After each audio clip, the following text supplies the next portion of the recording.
አይዟችሁ ተረጋጉ የሰማነው ቃል አለ ካልሰማነው ወጀብ የሰማነው ቃል ይበልጣል ካልሰማነው ችግር የሰማነው ቃል ይበልጣል ካልሰማነው የመርከብ መሰበር የሰማነው ቃል ይበልጣል ያንን በቀርጤስ ያለው የተናገርኳችሁን ሁሉ በሰሙ ኖሮ ይሄ ሁሉ በእናንተ ባልሆነ ነበር በሰሙ ኖሮ አብጀሩ ሜዶይኒ በሰሙ ኖሮ ነግሬያችኋለሁ ያለ መስማት ውጤት ነው አሁንም አይዟችሁን የሰምቻለሁ የሚሰበረው መርከቡ ነው ያልተሰበረ ቃል ግን ውስጥ ያለ በሰላም እንሻገራለን አለ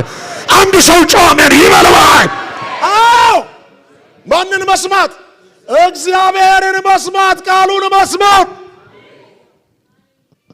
ቃሉን የሰማው ጳውሎስ መርከብ ተሰብሮ ተረጋግቷል ሰብርባሪ ላይ ቆሞ ተረጋግቷል ሞት ላይ ቆሞ ተረጋግቷል ወጀብ ላይ ቆሞ ተረጋግቷል መከራ ላይ ቆሞ ተረጋግቷል እንደዚህ ይላችኋል አይዟችሁ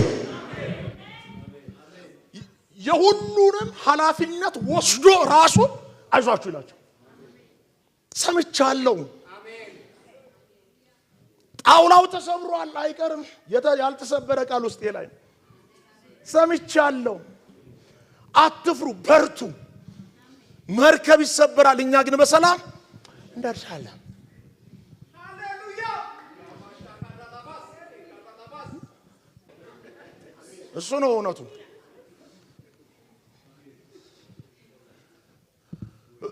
እውነቱ የቱ ጋር ነው ያለው እዚህ ጋር ነው መከራ የለም አንል አለ ከመከራ በላይ ግን ቃል አለ አሜን ከመከራው በላይ ድምጽ አለ አሜን አሁን መከራውን ሳይሆን እኛ እናሰላስለው ድምጹን ነው አሁን ስማምለው መከራውን ሳይሆን ከመከራው በላይ ያለው ቃል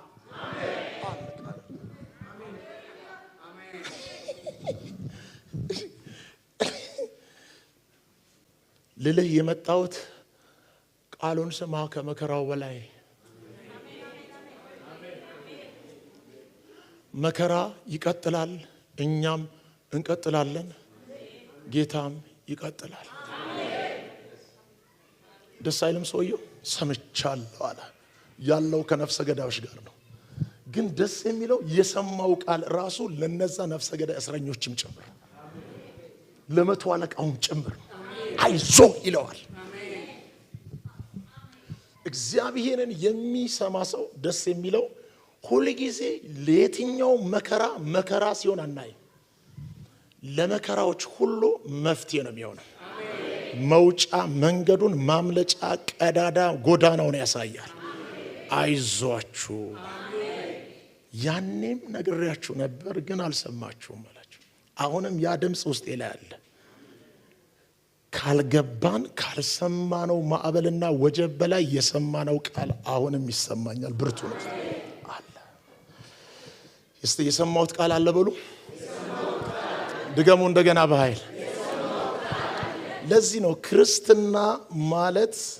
መዘመርም መስበክም ትንቢት መገለጥ መናገርም አይደለም ከዛ አልፋል ክርስትና ሁሉ ጊዜ ወደ ኋላም ወደፊትም ይታያል ወደ ኋላ ሁሉ ጊዜ የተሰራ ነገር ሁሉ ጊዜ ወደፊት የሚያመጣው ውጤት ትልቅ ነው ወደፊት ለመምጣት ስትፈልጉ ወደ ኋላ በደንብ መስራት ወደ ኋላ የሌለው ክርስትና መቼም ወደፊት የለውም እግዚአብሔር ለዚህ ነው ጀርባን ፈጥሮ ለጀርባ ፊት ሰራ ፊት ባይሆን ኖሮ ሁለቱም ጀርባ ቢሆን ኖሮ ሰው በራሱ ድፍን ይሆን ነበር ወደፊት እንድታይ ሲፈልግ ወደ ኋላ የሰራው ነገር አለ ወደፊት የሰራው ፊትና ወደ ኋላ የሰራው ጀርባ አይገናኝም ሁሉ ጊዜ ወደ ኋላ የሚሰሩ ነገሮች ወደፊት ለሚያመጣ ማንነት ወሳኝ ነው ክርስትና ከመዘመርም ያልፋል መገለጥ ትንቢት ከመስማትም ያልፋል ከመጫጫ ወንበር ከመስበር አቧራ ከማጨስ ያልፋል ጴንጤ ክርስቲያን ምናምን ተብሎ ከመባልም ያልፋል ክርስትና በርቶልን የምንጀምረው ሳይጨልም የምንጨርሰው የክብር ህይወት አይደለምን ወደ ውስጥ እየዳንን ወደ ውጪ የምናርፈው የድል ህይወት አይደለምን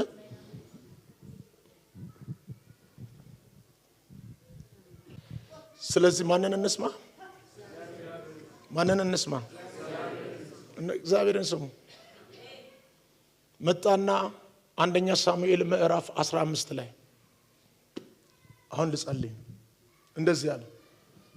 ሕዝብ እስራኤል አለ ከግብጽ ባርነት ሲወጣ ሲረብሸው የነበረ ሲያውክ የነበረውን አማሌቅን ተበቀልልኝ ብሎ በሳሙኤል አማካኝነት ማንን ቀባው? ሳኦልን። በዚህ መካከል ግን አማሌቅ ለበቀልና ለክፋት ሊተናኮል በተነሳበት በዛውን ሰዓት እነዚህ ቄናውያን የሚባሉ ደግሞ ለሕዝብ እስራኤል ደግሞ እናርገውላቸዋል ቸርነትን ግን የሚኖሩት ከአማሌቅ ጋራ ተደበላልቀው ተበቀልልኝ ሲል ሳኦልም ሊበቀላቸው ወደ ሸለቆ በወረደ ጊዜ ምንድነው ያለው? አብረህ ጨፍልቀ እንዳትገላቸው ቄናውያንን ለይልኝ አለ። ቄናውያንን ለይልኝ ሲል ቄናውያን ተለዩ ብሎ ሳኦል ለቄናውያን መልእክት ልኮ ቄናውያን ሳኦልን ሰምተው ሲለዩ ሳኦል ግን እግዚአብሔርን ግን ያልሰማ ነበር። ቄናውያን ሳኦልን የሰሙትን ያህል ሳኦል ግን እግዚአብሔር